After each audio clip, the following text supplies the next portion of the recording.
Saudi Arabiyaan jira. Saudi Arabiyaa amma kana naannoo gara waggaa torba fixuuf as kanam dhufuudha natti fakkaata. Amma kana hojjedhe isaan achitti maatii koo gargaaraa turen bakka beektaa egaa waan hundaa godhaafiin ture obboleeyyan koo gargaaraan ture. Mucaa kana faana gaafa wal barru mucaan kuni wangeela qabatee natti dhufe. Wangeela isa qabatee dhufe ani jireenya koo keessatti nan tajaajila nan faarfadha malee takka hiji koo dhalaan argine jechuun waadaa wangeelaa waadaa waaqaaf lafarratti foon koo gubee waaqarratti lubbuu koo gub ani takka hiji koo dhalaan argine jechuun akkasittiin na goyoomse. Dhalli namaa tokko immoo hin goyoomsa masii galee maaliif immoo sitti fakkaata namni wangeelatti amanu musliimoonnis namni quraanatti amanu hundumtiyyuu maaliif ajaja isaatiin deemna waan ta'eef hundumtuu kana beeka akkaataa amantii gadiitti jechuudha. Inna kana utayootu jiru ataweden erga waadaa wangeelaati jedheeni bakka sana booda haadha manaaf abbaa manaadha isaanii daa'ima wajjin qabu. Ani kana hundaan beeku. Isheen haadha manaa sa'i obboleessa kootii jette abbaa manaa walii keetanii abbaa obboleessa koo biran ta'a jette. Inni immoo obboleettii kootii abbaa manaa wajjin waliitte utuu barattuu fayyaa barumsa see addaan kutteetu abbaa manaa wajjin waliitte abbaa manaa see dugda ishee duuba ijoollee lama qaba. Sana booda chumaanii itteetu amma na bira teessi jedhee galgala ganamas akka maaliitti afaan tokko haasa'u afaan tokko dubbatu isheen guyyaa guutuu naa wajjin haasaa oolti. Innis akkuma kana bakka yeroo anaanni galgala sobanii isheen lafa rafti daa'ima ishee wajjin inni sireerra rafa. Obboleettiin koo lafa rafti jedha. Isheenis obboleessa koo jetti. Akka kanatti na goyoomsanii miindaa waggaa 4 maal jedhee sitti ta'imu waggaa 4 guutuu gola haadha ormaa keessatti gubadhee.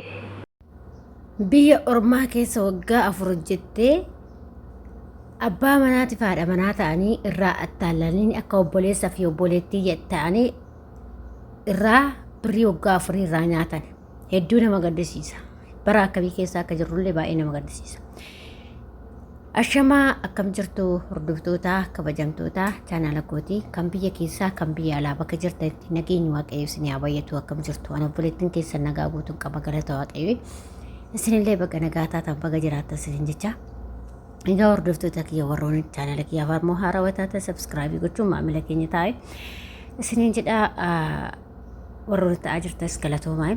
Egaa hordoftoota koo waan baay'ee nama gaddisiisu waan hedduu laphee nama cabsuudha. Ilmi namaa hagana walitti garaa jabaata. Akkuma viidiyoo jalqaba irratti argisiisan obboleettiin keenya tokko akkuma anaa akkuma daldala gadhattee biyya Saudi Arabiyaa keessa jirti. Biyya Saudi Arabiyaa keessatti immoo miciyyoon kun waggaa 7 kan isheen hojjechaa turte waggaa 7 keessa waggaa 3 maatii ishee gargaaraa turte. Achumaan immoo hiriyaa tokko barattee hiriyaa ishee sanaan gaafa wal barattee jettu miciyyoon kun akkuma viidiyoo irratti agarsiisetti miciyyoon kun hiriyaa kana wal barattee jettee miciyyoon kun amantaa hordofti akkasuma amantaan mucaa ishee jana yookiin hiriyaa ishee sunillee amantaadhaa qaba. Nama wangeela lallabu jedhee himatee jira.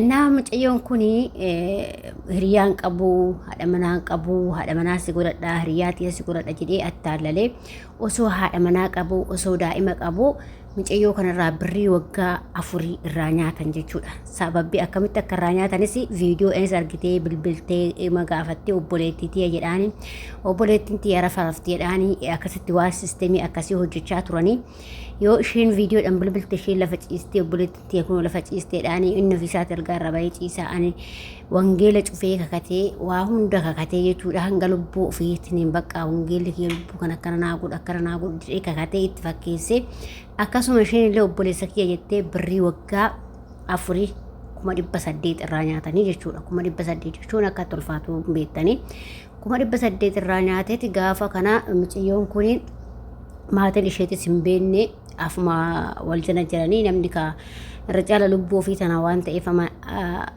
waan itti amanutti amana. Yaa namni tokko immoo amantaan qabu ima fakkeessa malee jechuudha. Lubbuu ishee har'uma boruuf naanni quufna jedha. Akkuma kana ka obboleettii keenya irraa nyaatanii raa'atanii mucayyoo kana baay'ee nama gaddisiisa. Akkasitti birrii waggaa 4 irraa nyaatanii 1800 jechuudha.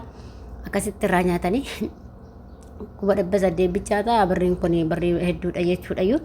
Inna akkasitti irraa nyaatee mucayyoo kana urfatte fiigatee har'a kunoo miidiyaa irra deemaa jirti. Akkuma agartanii kuni sagaleen ishee kana qofaa miti baay'eetu jira kan laayifii irratti jamii waan hundumaayyuu isiniif fida. Paartii tokkoffaa hanga paartii sadhumaatti isiniif fida.